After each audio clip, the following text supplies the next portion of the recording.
भाभी, ये क्या हो रहा है? आप कैसे भैया को दूसरी शादी करने की इजाज़त दे सकती हैं, वो भी उस औरत से?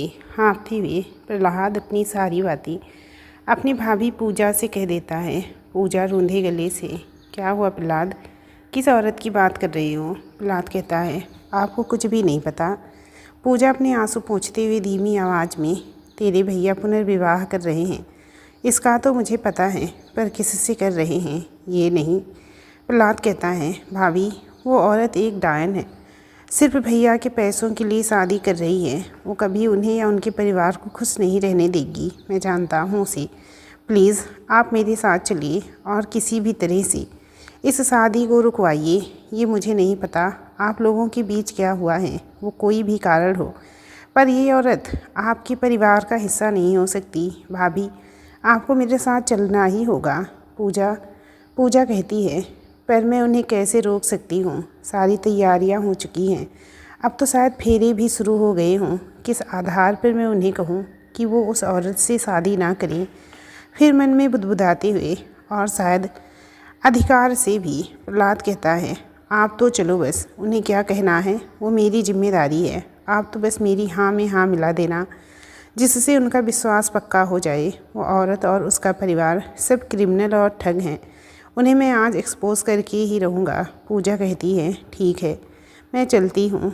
श्याम भैया, मैं बाहर जा रही हूँ, आप घर का ख्याल रखना। पूजा अपने घर में काम करने वाले श्याम को घर देखने की जिम्मेदारी देते हुए प्रहलाद के साथ मंदिर की तरफ निकल जाती है, जहाँ उसके पति आलोक का पुनर्विवाह होने वाला है। पूजा प्रहलाद के साथ कार में बैठती है और गाड़ी मंदिर की तरफ रवाना हो जाती है। प्रहलाद पूजा के पति आलोक के अच्छे मित्रों में से एक है।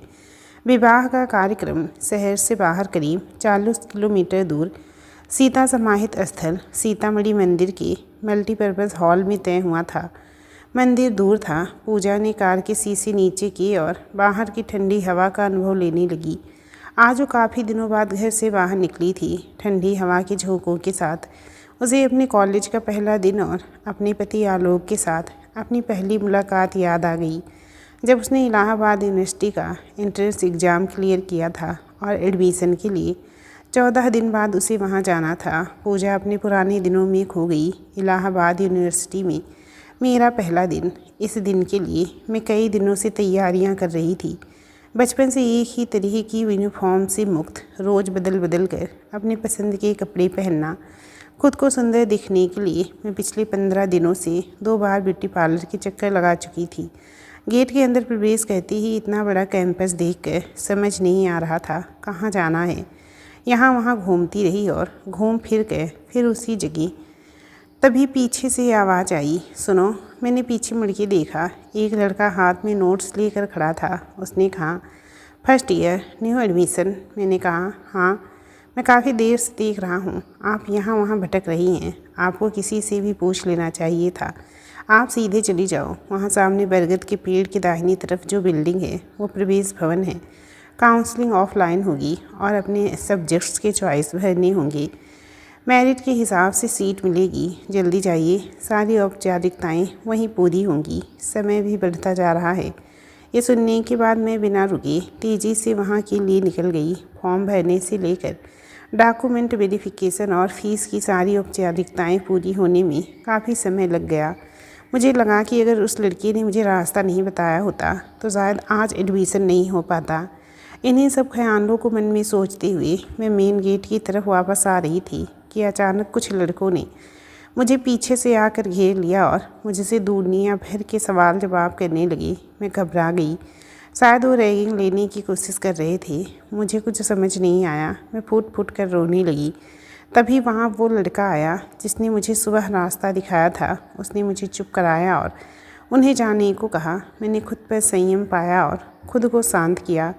फिर मैंने हिम्मत करके उसे सॉरी कहा। उसने कहा, सॉरी, पर किस बात के लिए?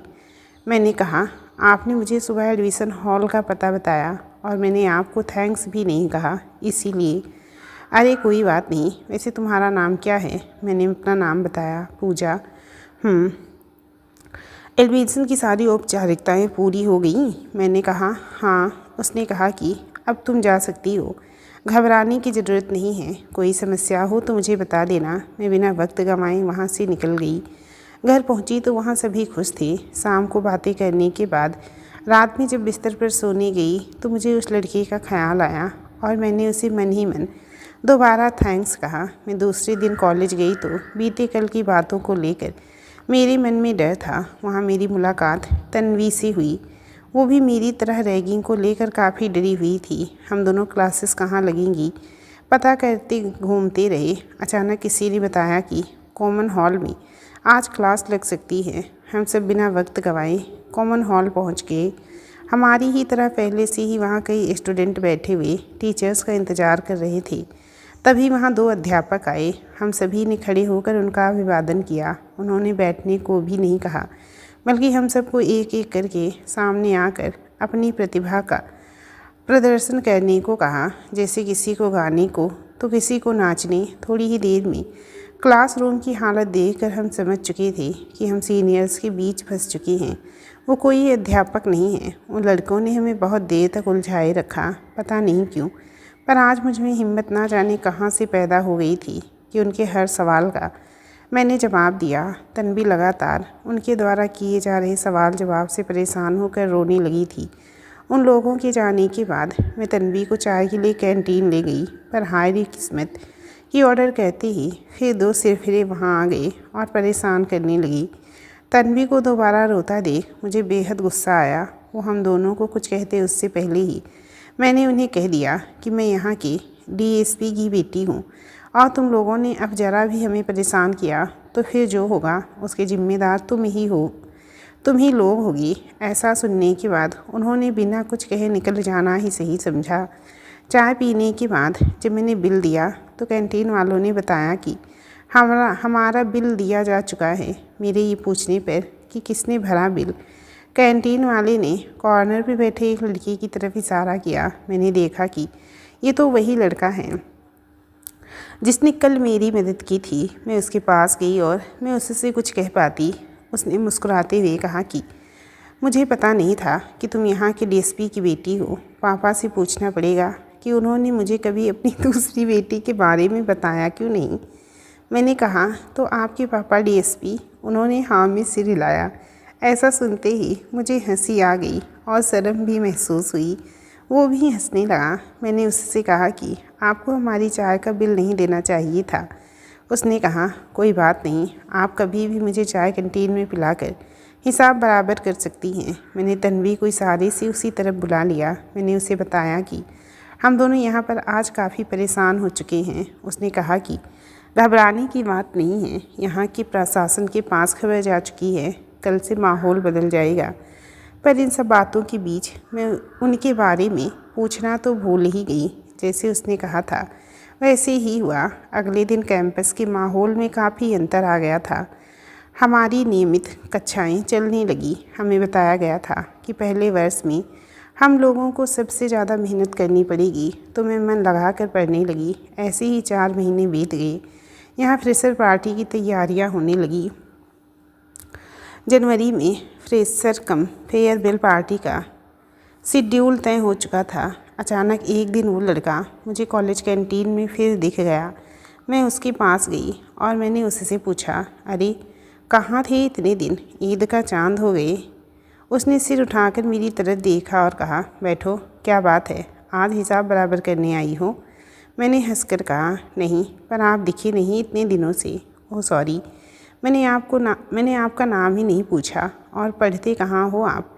इसी कॉलेज के हो, तो फिर इतने दिनों से दिखे क्यों नहीं? मैंने तो सवालों की झड़ियाँ ही लगा दी। उसने कहा कि पहले मेरे चाय का ऑर्डर करो। पूजा, राजू भैया 3 चाय देना। उसने कहा, पर हम तो 2 हैं। फिर 3 चाय। मैंने कहा, बातें लंबी होने वाली हैं तो 1 चाय से बात नहीं बनेगी, मुझे तो 2 चाय चाहिए ही। वो हंसने लगा। उसने मुझसे पूछा कि मैं फ्रेशर पार्टी के अलावा क्या तैयारियां कर रही हूँ। मैंने बताया कि मैंने उस दिन के लिए एक अच्छी सी ड्रेस लेने का प्लान किया है और उसे एक गाना गाने का मौका भी मिल रहा है। मैंने उससे पूछा कि क्या वो भी इस पार्टी में हिस्सा लेगा, तो उसने मना कर दिया। उसने कहा कि वैसे तो उसे भी गाने का शौक़ है, वो गाने लिखता भी है और म्यूजिक भी कंपोज़ करता है, पर यहाँ इस प्लेटफॉर्म पे वो गाना नहीं चाहता। वो अपनी पढ़ाई पर ज़्यादा फोकस करना चाहता है। हमारी बातें ख़त्म होने का नाम ही नहीं ले रही थी। तभी तन्वी का मेरे पास फ़ोन आया कि वो कहाँ है और घर जाने का समय हो गया है। मैं हड़बड़ाहट में उठी और उससे विदा लेकर निकल गई। घर पहुंचकर वही रोज़ का रूटीन, पर जब रात में सोने गई तो वो मेरे ख़्यालों में आने लगा। आज पहली बार मैंने उसे ध्यान से जो देखा था, उसके हाव भाव, उसका बात करने का तरीका, सादगी, समझदारी, सब ने मुझे इतना प्रभावित किया कि वो मुझे काफ़ी अच्छा लगा। दूसरे दिन जब हम सीनेट हॉल में प्रैक्टिस के लिए पहुँचे तो मालूम चला कि शेड्यूल में से मेरा गाना हटा दिया गया है, क्योंकि सोलो सिंगर्स बहुत से हो गए थे और सबको बुलाना संभव नहीं, खासकर सीनियर्स को हटाकर उन्हें नाराज़ करना तो बिल्कुल नहीं। मैं निराश हो गई। मैंने बहुत कुछ सोच रखा था उस दिन के लिए। यही मौका था जब लोग मुझे जानते, मेरी अपनी पहचान बनती, लेकिन इस मौके को हाथ से जाने से वो सारे सपने अधूरे रहने वाले थे। अचानक मेरा दिमाग कौंधा। मैं वापस सीनियर्स के पास गई और मैंने पता किया कि क्या डुएट गाने के उम्मीदवार भी ज़्यादा हैं। अगर नहीं तो क्या मैं डुएट में परफॉर्म कर सकती हूँ। उनके हाँ कहने पर मेरी खुशी का ठिकाना ही नहीं रहा। लेकिन मुझे याद आया कि वो तो बिल्कुल भी परफॉर्म करने के मूड में नहीं है। तन्वी ने मुझसे पूछा कि आखिर तू जोड़ा कहाँ से लाएगी। मैंने उसे उस लड़की की याद दिलाई। तन्वी ने मुझसे उसका नाम पूछा। ओह नहीं, नाम? क्या नाम था उसका? मैं कितनी बेवकूफ़ हूँ, मैंने उससे अब तक उसका नाम नहीं पूछा। मतलब पूछा तो था, पर उसने फिर कुछ कहा नहीं और मैं अपनी बातें बताने में इतनी मशगूल हो गई कि फिर दोबारा उसका नाम पता करना तो मैं भूल ही गई। मैं भागकर कैंटीन गई, इस सोच के साथ कि अगर वो वहाँ मुझे मिल जाएगा तो मैं उससे उसका नाम पूछूंगी और उसे साथ गाने के लिए राज़ी भी करूंगी। कैंटीन के दरवाजे के पास पहुंचकर मैंने सबसे पहले गहरी सांस ली। अपने बालों और कपड़ों को देखा, मोबाइल के कैमरे में अपना चेहरा देखा। हाँ, सब सही है। आज मुझे उससे मिलने में हल्की सी घबराहट हो रही थी, ये सोचकर कि अगर वो राज़ी नहीं हुआ तो मेरे सपनों का क्या होगा। अंदर प्रवेश कहते ही मैंने सब जगह अपनी निगाहें दौड़ाई, पर वो कहीं नहीं दिखा। मैंने भी जिद पकड़ ली कि आज मैं उससे मिलकर ही जाऊंगी, भले मुझे क्लास क्यों ना छोड़नी पड़े। वैसे भी टीचर्स ने फ्रेशर पार्टी की वजह से हम लोगों को थोड़ा ढील दे रखी थी। मैंने लगभग 1 घंटे तक उसका इंतज़ार किया, पर वो नहीं आया। इस बीच मैंने 4 समोसे और इतनी ही चाय ख़त्म कर दी। उसके अगले कई दिनों तक मैं रोज़ कैंटीन में जाकर उसे देखती थी, पर वो नहीं मिलता। अजीब लड़का है ना कैंपस में दिखाई देता है ना कैंटीन में। चौथे दिन वो मुझे मिल ही गया। जाते ही मैंने उसे सारी बात बताई और ये भी कि मैं उसे कई दिनों से ढूंढ रही हूँ, पर वो नदारद है। वो हंसने लगा। उसने बताया कि वो फाइनल ईयर का स्टूडेंट है और पीसीएस के लिए तैयारियां कर रहा है। कॉलेज वो रोज़ नहीं आता। उसने कहा कि अगर तुम सच में फ्रेशर फंक्शन में गाने के लिए इतनी बेताब हो तो वो बिल्कुल साथ देगा। मैं बहुत खुश हुई। उसने कहा कि कैंटीन में भी वो सब्जेक्ट से अलग कुछ पढ़ने या क्लास नहीं होने पर ही आता है। मैंने उससे विदा लिया इस प्रॉमिस के साथ कि वो कल सीनेट हॉल में लंच के बाद उसके साथ प्रैक्टिस के लिए आएगा। मैं घर पहुंची। मैं बेहद खुश थी, ये सोचकर कि अगर परफॉर्मेंस अच्छी रही तो लोगों की तारीफ़ सुनना काफ़ी रोमांचक होगा। दूसरे दिन लंच के बाद मैं उसका इंतज़ार कर रही थी। तन्वी आई और उसने पूछा कि क्या उसे गाने के लिए एक पार्टनर मिल गया। मैंने उसे कल की मुलाकात के बारे में बताया। तन्वी ने कहा कि उसका नाम क्या है, तो मैंने अपना सिर फिर से पकड़ लिया। तभी पीछे से आवाज़ आई, पूजा। हम दोनों ने पलट कर देखा कि वो अपने हाथ में गिटार लिए खड़ा था। मैंने उससे कहा कि सबसे पहले तो तुम अपना नाम बताओ। वो हंसा और उसने कहा, आलोक। उस दिन सबसे पहले हम लोगों ने 2-3 गानों पे रिहर्सल किया और निर्णय लिया कि आखिर हमें किस गाने पे तैयारी करनी है। उसके बाद हम लोग रोज़ साथ गाने की प्रैक्टिस करने लगे। प्रैक्टिस सेशन के बीच में ही हम लोग एक दूसरे से अपने परिवार, उनकी मान्यताएं, भविष्य, अपनी रुचियों, सब्जेक्ट्स, पॉलिटिक्स, खेल कूद आदि लगभग सभी विषय पे बात करते। मुझे ऐसा लगता कि कभी कभी कुछ विषयों पर मेरी बातों को आलोक बेहद ध्यान से सुनता और प्रभावित भी होता। हम लोगों ने एक दूसरे के फ़ोन नंबर लिए और अक्सर कॉलेज से घर पहुंच के रोज़ाना बात करने लगे। ऐसे ही 3 साल निकल गए। मेरा ग्रेजुएशन पूरा हो चुका था। इस बीच आलोक ने भी पीजी पूरा कर लिया और साथ ही कंपटीशन की तैयारी में लगा रहा। रोज़ की तरह ही आलोक का शाम को फ़ोन आया कि वो मुझसे कल मिलना चाहता है। शहर के ही भारद्वाज पार्क में हम मिले। उसने मुझे बताया कि वो तैयारियों के सिलसिले में दिल्ली जा रहा है। मैं खुशी तो जाहिर की, लेकिन मन उदास हो गया था। पिछले 3 सालों में हम दोनों बहुत घुल मिल चुके थे। हमारे कॉलेज में हम दोनों को लेकर अक्सर चर्चाएं होती थी। लोग हमारे रिश्ते को लेकर अटकलें लगाते थे। कई अफवाहें भी सुनने को मिलती थी। उन बातों को लेकर हम कभी कभी परेशान हो जाया करते और कभी कभी हंसते भी थे।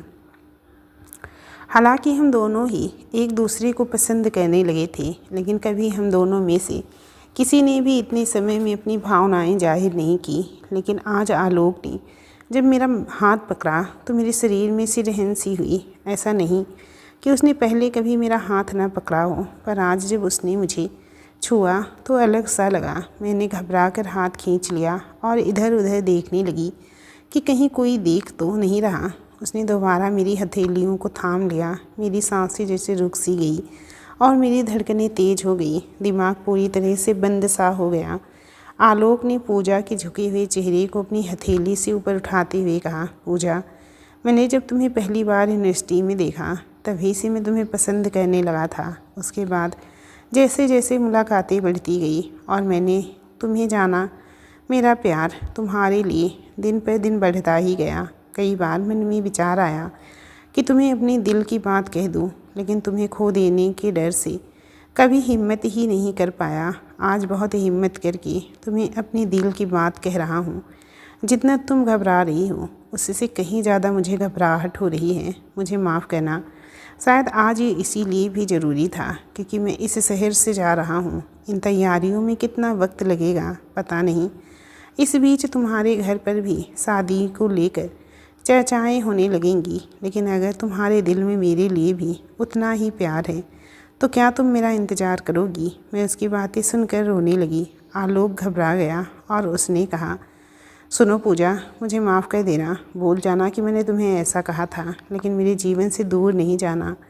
मैंने सोचा था कि नौकरी लगने के बाद ही तुम्हारे सामने मैं ये प्रस्ताव रखूँगा, पर तैयारियों में कहीं ज़्यादा समय लगने की वजह से ये ज़रूरी हो गया था। मैंने उसका मुंह अपनी हथेली से बंद कर दिया और उसकी हथेली को अपने माथे से लगाकर मैंने रोते हुए कहा कि जो उसकी भावनाएं हैं वही मेरी भी हैं। शायद हमने अपनी भावनाओं को एक दूसरे से कहने में बहुत देर कर दी। दोनों की आंखों में आंसू थे, शब्द नहीं थे। एक दूसरे की चेहरे की तरफ देखते और भावुक हो जाते बिना कुछ कहे।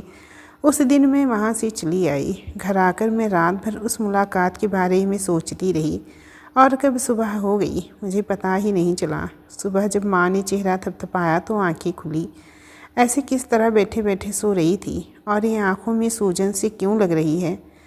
मैंने माँ को सारी बात बता दी। उन्होंने प्यार से मेरे सिर पे हाथ फिराया और चेहरे को हाथों में पकड़कर कहा कि मुझे परेशान होने की ज़रूरत नहीं है। हम लोगों को शादी की कोई जल्दबाजी नहीं। तुम अपनी पढ़ाई पे ध्यान दो। उन्होंने मुझे भरोसा दिलाया कि जब वो सफलता पाकर वापस आएगा तब वो पापा के सामने ये सारी बातें रखेंगी। ऐसे ही लगभग 1.25 साल बीत गए। मेरी और आलोक की बातें तो होती थी, लेकिन पहले की तरह रोज़ नहीं, और ख़ासकर उस आखिरी मुलाकात का हमने कभी जिक्र नहीं किया। मुझे याद है वो दिन जब शाम को हमारे घर की घंटी बजी। माँ ने दरवाज़ा खोला। किसी महिला ने पूछा कि क्या पूजा का घर यही है? आप उनकी माताजी हैं? नमस्कार, क्या हम अंदर आ सकते हैं? मैंने अपने कमरे से बैठे बैठे ही आवाज़ दी, माँ, कौन आया है? कोई जवाब नहीं आया। थोड़ी देर बाद ठहाकों की आवाज़ मेरे कानों में सुनाई दी। जब मैं बैठक में पहुंची तो एकदम से मेरे चेहरे पर हवाइयाँ ही उड़ गईं। आलोक, वो भी अपने माता पिता के साथ। अचानक बिना बताए माँ ने मुझे कहा कि वो अंदर जाकर कपड़े बदल कर आए, तो आलोक की माँ ने मना कर दिया। उन्होंने मुझे पास बिठाया और सिर पर हाथ फेरा। बहुत देर तक बातें चलती रही। आलोक ने मेरी माँ से हम दोनों को अकेले में मिलने की अनुमति मांगी। आलोक और मैं छत पर आ गए। पूजा कहती है, आलोक तुम एकदम से कैसे? सीधे घर पर, बिना कुछ बताए? कम से कम मुझसे पहले कह तो देते तो मैं पापा के सामने सारी बातें रखकर उनका मन जानने की कोशिश करती, फिर उन्हें मनाती। आज ऐसे अचानक तुम्हारे आ जाने से मुझे बहुत शर्मिंदगी महसूस हो रही है। क्या कहेंगे वो? आलोक कहता है, मुझे 20वीं रैंक मिली है। मेरा सिलेक्शन ट्रेजरी ऑफिसर के पद पर हुआ है। मैंने खुद से वादा किया था जिस दिन मैं काबिल बना सबसे पहले तुम्हारा हाथ मांगने तुम्हारे घर आऊँगा। बस उसी सपने को पूरा करने के लिए मैं आज यहाँ हूँ। माँ और पापा को मैं बड़ी मुश्किल से मना पाया हूँ, लेकिन अब वो तुमसे मिलकर खुश नज़र आ रहे हैं। क्या तुम इस रिश्ते से खुश नहीं? पूजा कहती है, बहुत खुश हूँ आलोक। ये सपनों के सच होने जैसा है, बस सबको फेस करने की हिम्मत नहीं है। आलोक ने मुझे सीने से लगा लिया। उसने मुझे इतनी मजबूती से पकड़ा था जो उसकी खुशी बता रहा था। थोड़ी देर के लिए मैं भी उसके सीने से लग कर खो गई थी, लेकिन एक खांसी की आवाज़ ने हम दोनों को दूर कर दिया। हम दोनों ही शर्मा कर दूर हो गए। माँ जो आ गई थी, उन्होंने कहा कि वो बेहद खुश हैं। उन्होंने ये भी कहा कि हम दोनों बहुत भाग्यशाली हैं जो हमें अपना प्यार मिला, वो भी इतनी आसानी से। वो आलोक के माता पिता की सादगी से बेहद प्रभावित हुई और ख़ुद को भी उन्होंने भाग्यशाली कहा कि ऐसे रिश्तेदार उन्हें मिले। ऐसा तो उन्होंने सिर्फ कल्पना ही की थी। और फिर वो दिन भी आ गया जब हम पहले सूत्र में बंध गए। शादी के 2 साल बीत गए। अब घर वालों की तरफ से हम दोनों को ये इशारा कई बार किया जा चुका था कि अब खुशखबरी देने का वक्त आ चुका है और ज़्यादा समय देने की ज़रूरत नहीं है। घर वालों की खुशी को सर आँखों पर मानते हुए हम दोनों ने प्रयास करने शुरू किए, लेकिन समय बढ़ता गया। डॉक्टर्स को कंसल्ट किया, उपचार हुए, पर कोई ख़ास नतीजा नहीं निकला। एक दिन डॉक्टर ने बताया कि मैंने गर्भाधान किया है और ये बेहद खुशी की बात है। उस दिन हम सभी बहुत खुश थे। धीरे धीरे समय बीतता गया। तीसरे महीने चेक करने के बाद डॉक्टर ने कहा कि बच्चे की धड़कन नहीं आई, अबॉर्शन करवाना पड़ेगा। हम लोग बेहद मायूस हुए। समय के साथ हमने दूसरा प्रयास किया। तीसरे महीने के चेकअप में नतीजा संतोषजनक रहा। हमने अपने बच्चे का नाम सोच लिया था। उसकी किक भी महसूस होती थी। मैं उससे घंटों बातें करती थी। सोचा था ज़िंदगी में खुशियाँ आने वाली हैं, लेकिन अचानक एक दिन रात में तेज़ दर्द उठा। हम लोग अस्पताल पहुँचे। मुझे इमरजेंसी वार्ड में भर्ती किया गया। डॉक्टर ने बताया कि गर्भपात करना पड़ेगा। इस घटना ने मुझे बहुत परेशान किया। समय बीता। हमारे तीसरे प्रयास में भी हम निराश ही हुए, वो भी आखिरी पलों में जब हम ज़्यादा उम्मीदें लगा बैठे थे। मैं बहुत निराश हो चुकी थी और शायद उससे ज़्यादा ससुराल वाली भी। पड़ोसियों और रिश्तेदार ने माँ को इतना परेशान कर दिया था कि उनकी चिंता साफ साफ दिखाई देती थी। उन्होंने हर जतन किए। कोई मंदिर ऐसा नहीं जहाँ माथा टेकने नहीं गए, कोई ऐसा तो न टोटका नहीं जो आज माया नहीं। हर तरफ के प्रयास किए, भले ही वो निरर्थक लगे या उपहास का कारण बने। लोगों ने IVF के लिए सलाह दी। आलोक ने छुट्टियां ली और हम लोग लखनऊ चले आए। यहाँ एक प्रसिद्ध IVF सेंटर में इलाज चला। कभी क्रोमोजोमल अमान्यताओं के कारण गर्भपात, तो कभी पॉलीसिस्टिक ओवर सिंड्रोम की वजह से। अब आलोक भी मेरी शारीरिक दशा को देखकर कोई प्रयोग नहीं करना चाहता था। उसने कहा कि उसके लिए फ़िलहाल मैं ही महत्वपूर्ण हूँ। जो हुआ ही नहीं, उसके लिए जो मेरे पास है मैं उसे खो दूँ, ये कहाँ की समझदारी है। हम लोगों को अब उम्मीद छोड़ देनी चाहिए और घर पर भी सबको कह देना चाहिए कि हम ऐसे ही रहना। नियति में लिखा है सबको सब कुछ मिले। ये ज़रूरी तो नहीं, लेकिन ये कहने में जितना आसान लग रहा था वैसा था नहीं। सबको हम लोगों से बहुत उम्मीदें थी। घर में एक बच्चे की किलकारियाँ और सबका उसमें व्यस्त रहना सबका सपना था। कहते हैं कि मातृ पितृ ऋण चुकाने के लिए खुद माता पिता बन परंपराओं का निर्वहन करना बेहद ज़रूरी है। एक औरत का सृजनकर्ता होना ही उसे संपूर्ण सुखद और सृष्टि में सबसे शक्तिशाली होने का एहसास कराता है, पर भगवान ने मुझसे ये वरदान छीनकर मुझे इस गर्व से दूर रखने का अभिशाप दे रखा है। मेरे परिवार वालों का चेहरा मेरे सामने से गुजर रहा था। मुझे खुद पर भी बेहद क्रोध आ रहा था। खुद को अधूरा महसूस कर रही थी।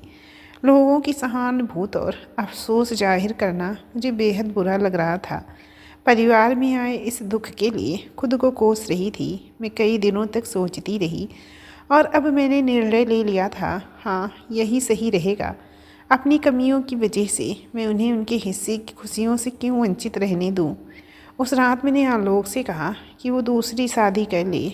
आलोक कहता है, तुम पागल हो गई हो, कैसी बातें कर रही हो, ये किसी भी तरह से सही नहीं है, ना तो नैतिक रूप से और ना ही सामाजिक न्याय के दृष्टिकोण से। और तुम ऐसी बातें कह कैसे सकती हो, स्वयं एक स्त्री होकर। एक दिन, 2 दिन, महीना, साल, शायद ही ऐसा कोई दिन हो जब मैंने आलोक को पुनर्विवाह के लिए ना कहा हो, और शायद ही ऐसा कोई दिन हो जब उसने उसके लिए हाँ कही हो।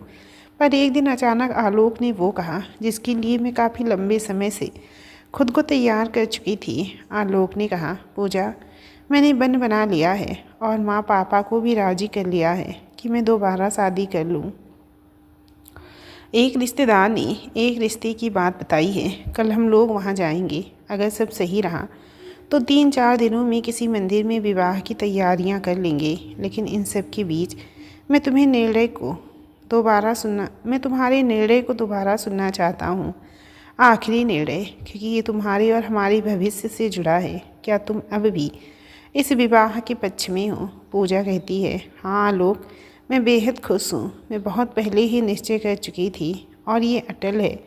इसमें मुझे बिल्कुल भी पुनर्विवाह करने की ज़रूरत नहीं है। आलोक कहता है, तब ठीक है, पर आज की रात और सोच लो, कल दोपहर हम वहाँ जाएंगे। पूजा कहती है, मुझे विश्वास है कि मेरे निर्णय में कोई बदलाव नहीं होगा। आलोक और उनका परिवार वहाँ गए और सारी बातें तय हो गई। हालांकि हमारा मायका इन सब के लिए बिल्कुल पक्षधर नहीं था, पर मेरी खुशी निहित होने की वजह से वो कुछ भी कहने लायक स्थिति में नहीं थे। और जैसे कि आपको पता है कि यहाँ शादी की तिथि है और प्रहलाद मुझसे आकर निवेदन कर रहा कि मुझे इस शादी को रुकवा देना चाहिए। एक स्पीड ब्रेकर पर ब्रेक लगने से मेरी तंद्रा टूटती है। प्रहलाद कहता है, सॉरी भाभी, बस हम आ ही गए। मंदिर पास होने की वजह से व्याकुलता बस मैं गाड़ी की स्पीड धीमी नहीं कर पाया। चलिए भाभी, हमें जल्दी से मंडप तक पहुंचना है। गाड़ी पार्किंग में लगाते हुए प्रहलाद ने कहा। हम दोनों ने हॉल में प्रवेश किया। मंडप बेहद खूबसूरती से सजाया गया था। मैं आलोक के पास गई और उसे कुछ वक्त निकाल कर व्यक्तिगत बात करने को कहा। आलोक कहता है, क्या तुमने अपना निर्णय बदल लिया? पूजा कहती है, नहीं, पर बात कुछ और है। आलोक की माँ कहती है, मुझे खुशी हुई कि तुम यहाँ आई। देखो कौन कौन आया है। मैंने तो तुम्हारे मम्मी पापा को भी यहाँ आने के लिए राज़ी कर लिया। पूजा कहती है, पर माँ, मैं तो आलोक की माँ कहती है, देखो सबने नए सुंदर कपड़े पहने हैं और तुम ऐसे ही बिना तैयार हुए आ गई। कोई बात नहीं, तुम सिर पर ये चुनरी डाल लो, अच्छी लगोगी। पूजा कहती है, माँ, मुझे आलोक से कुछ कहना था, बेहद ज़रूरी। आलोक की माँ कहती है, हाँ बिल्कुल कह लेना। पंडित जी मंत्र पढ़ना शुरू कीजिए, मुहूर्त ना निकल जाए। पंडित जी ने मंत्र पढ़ना शुरू कर दिया। पूजा को आलोक के ऊपर बेहद गुस्सा आ रहा है। उसे अपनी बात रखने का कोई मौका ही नहीं दे रहा। सब शादी के लिए कितना उत्साहित हैं। लग रहा है जैसे घर पर पहली शादी हो। उनका उत्साह देखकर तो ऐसा लग रहा है जैसे पुनर्विवाह के बारे में कहकर मैंने उनकी मन की बात कह दी हो। सब कितने खुश हैं। सभी शादी कराने में इतना व्यस्त हैं कि कोई मेरी तरफ भी ध्यान नहीं दे रहा। कहीं मैं कोई गलती तो नहीं कर बैठी। शादी के बाद आलोक मुझे क्या समय देंगे? मेरी बातें सुनेंगे? क्या वो मुझे ऐसे ही प्यार करेंगे जैसे पहले करते थे? अचानक पंडित जी की आवाज़ आई, कन्या को बुलाइए। मैं अपने ख्यालों की दुनिया से बाहर आई और मेरी निगाहें उस औरत को ढूंढने लगी जिससे आलोक पुनर्विवाह करने वाले हैं। भीड़ में से माँ बाहर आई और मुझसे कहा, बेटी, ये काम तो तुम्हें ही पूरा करना होगा। पंडित जी कन्या को बुला रहे हैं। माँ मुझसे नहीं होगा। उन्होंने मुझे अनसुना कर आलोक के बगल में बिठा दिया। मैं आश्चर्य से आलोक की तरफ देखने लगी। वो मुस्कुरा रहा था। पंडित जी कहते हैं अच्छे से मंत्र पढ़िएगा। पिछली बार की तरह कोई जल्दबाजी नहीं होनी चाहिए। मैंने आंखों ही आंखों में आलोक से पूछना चाहा, ये सब क्या है? वो लड़की कहाँ है? पंडित जी की आवाज़ आती है। वर वधू खड़े हो जाएं और एक दूसरे को माल्यार्पण करें। माँ मुझे सहारा देकर उठाती हैं। मेरा हाथ पकड़वा कर मुझसे माल्यार्पण करवा दिया जाता है। आलोक मेरा हाथ पकड़कर सीता माँ के सामने ले जाकर उनसे आशीर्वाद लेने को कहता है। फिर मेरा हाथ अपने हाथों में लेकर मेरी आंखों में देखते हुए कहता है, पूजा, स्त्री का महत्व सिर्फ बच्चे पैदा करने से नहीं है और बच्चे ना होना कोई अपूर्णता नहीं। सोचो कि अगर उससे पहले तुम क्या थी? एक पुत्री, एक बहन, एक मित्र। क्या इनमें से किसी किरदार ने तुम्हें तुम्हारे संपूर्ण ना होने का एहसास कराया? नहीं। तो फिर पत्नी रूप में ऐसा क्यों? माँ बनना तो वैसे स्त्री का निजी अधिकार है। समाज या घर वालों को कोई अधिकार नहीं कि वो उसे उसकी माँ बनने के लिए दबाव दी। पर एक स्त्री हमेशा दूसरे की खुशियों के लिए जीती है। ये है उसका अभिशाप। दूसरों के लिए ही अपना सर्वस्व अर्पित करना, हर चरित्र में संपूर्णता लाना, ये है उसका अभिशाप। इस दुनिया में ऐसा कौन है जो संपूर्ण है? मैं तुम्हें सिर्फ इस जन्म में नहीं, अगले कई जन्मों तक अपनी धर्म पत्नी के रूप में देखना चाहता हूँ। तुमने तो पुनर्विवाह पर अपनी सहमति देकर मेरे लिए अपना प्रेम, संवेदना और त्याग दिखा दिया और इस फिल्म की हीरोइन बन बैठी, लेकिन हीरो का पार्ट भूल गई। हंसते हुए फिर कहता है, घर चलो, शादी के बाद और भी रस्में होती हैं। चुटकी लेते हुए मैं आलोक से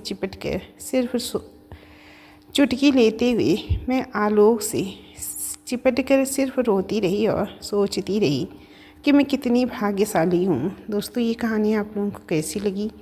मुझे तो बहुत अच्छी लगी ये कहानी। आप लोगों को कैसी लगी प्लीज़ मुझे कमेंट करके ज़रूर बताना। और आप लोगों को अच्छी लगी हो तो लाइक भी ज़रूर कर दिया करिए फ्रेंड्स। इतनी अच्छी अच्छी कहानी आप लोगों को सुनाती हूँ, लेकिन आप लोग लाइक नहीं करते हैं, तो प्लीज़ लाइक करते ही जाना।